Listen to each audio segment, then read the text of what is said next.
But we also know that the timing is a little bit strange, that the United States has even called for some amendments to the resolution before it is submitted, and we don't even know what kind of amendments did the United States ask the Palestinians or the Arab League to put in order to accept even submitting this proposal to the UN Security Council. So what are the circumstances? And despite you knowing that it's counterproductive step, you know quite well that they would mobilize not to reject such a proposal. You know quite well that the timing is not a help factor because the Arabs are not in their best ever situation. You know very good that the United States will veto this resolution. What was the point? Madam, there is no point, but that the American administration is not ripe to take crucial and important decisions forward the Israeli, lobby that is working actively in the United States. This is the position. Either that the Palestinian Authority did adopt the American demands, the Americans also would use the veto. The situation is different. The Americans are not ripe to adopt such a crucial and important decision yet. This is number one. Number two, the Israelis are pushing so hard against any kind of having an international security resolution, Security Council resolution forward, or for the sake of the Palestinian issue. The Israelis are trying to keep the situation freezed politically, but active on the ground with settlements. The statistics from all over the world are talking about the high score of the Israeli settlements building on the Palestinian lands, which means that the Israelis do not have any kind of plan or program towards achieving any kind of peace with the Palestinians. The Israelis, with such fundamentalist government, are not giving any chance for any party, the Palestinians or the international community, to have a word for encouraging the peace process in the region, especially between Palestine and Israel. This Israeli government, which is led by the fundamentalist Benjamin Netanyahu and the big fundamentalist Lieberman, are not part of the future of having peace on the ground in the Middle East. I believe that the American administration did not succeed in showing itself as a neutral party in playing any role in this region. The American administration did fail to play that role, and I believe that the whole world now, especially the American people, are not pleased with the position of their administration, the American administration of President Obama.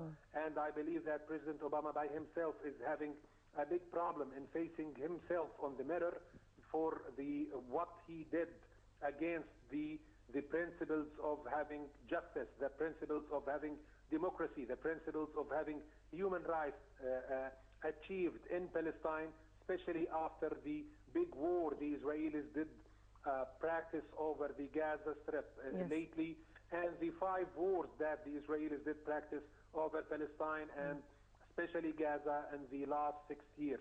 I believe that the American administration is in that corner because of adopting the Israeli policy. Yes, Ambassador Hazem, here the whole world is really very much in doubt, or does not or do not understand what exactly is the United States policy. We're speaking about very controversial actions. We're speaking about the United States coming for peace negotiations, calling for the Palestinians to go through peace negotiations in order to reach an independent state, and at the same time veto a proposal by the Palestinians to be an independent state. I'm speaking about the United States saying that they are condemning Israel's freezing taxes of the Palestinians, and yet they are warning of freezing aid to the Palestinians themselves if you go on with the ICC action. I mean, here the United States action are very much controversial. So um, I don't know how you're still in favor of putting the United States as a main sponsor to the peace. But anyway, the ICC step, how do you view this step, and how will it help you out in in the Palestinian cause? I can understand all of your questions and your opinion, of course, and it is understandable. But although in diplomatic life it's something different, we have to continue working for the sake of achieving our goals. Our goal is to have a Palestinian independent state over the lands that were occupied by the Israeli forces in 1967. So either it comes by peace process, negotiations, going to the international community and asking for deploying the international law over the Palestinian case, or by using the international law in refusing, resisting the Israeli occupation by all means, which is that can be achieved under the international legitimacy. In all means, we are going to continue our role in doing this. Going for the ICC is something very important, but going to the Rome protocol and agreement is something also very agreement. Going to the other international organizations is something very important for us.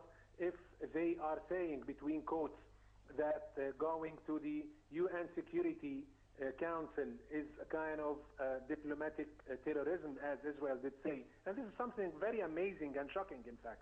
So they must understand that we will take them to different wars with 500 international organizations.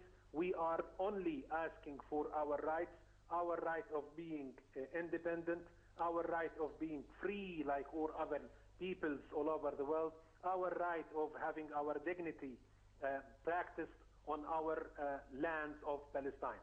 The international law did say in 1947 that the dividation of the state of the lands of Palestine between two states, one is called Israel and the other is called Palestine. So the dividation resolution of the international community did mention frankly that the land of the state of Israel is the land of Palestine, and the land of independent new Palestine is the land of Palestine. So two countries, two states, two peoples should be existed on one land, which is the land of Palestine, the historic land of Palestine. We are accepting, we are welcoming, we are encouraging having such kind of peace between us and the Israelis over the land of Palestine. We want to live in reconciliation with all the peoples which are existed in the region, but the others must understand that the flexibility of the Palestinians is not something showing that they are weak. We are not weak. We are strong with our demanding of our rights. We will continue doing that, and we will keep doing that until the end of the world, either by asking that by the international community or by working for that in different ways on the ground. ما تزال طائفة من أمتي على الحق ظاهرين. Yes. I have to end up with your words here and with this message you are sending here or from here to the whole world. If I'm allowed to translate the words by Prophet Muhammad, ما تزال طائفة من أمتي على الحق ظاهرين. There is still a big group of my nation that they are standing up for asking for rights against the of the injustice and the occupation. Right, bless so you. These are the Palestinians and the Arabs. Right, Ambassador Hazem Abu Shanab, high-ranking Palestinian official at the Fatah movement, we thank you very much for joining us, and hopefully 2015 would be a year for the Palestinian cause. Unfortunately, we have to end it up. Many thanks for watching. Next Saturday would be another Arab Affairs.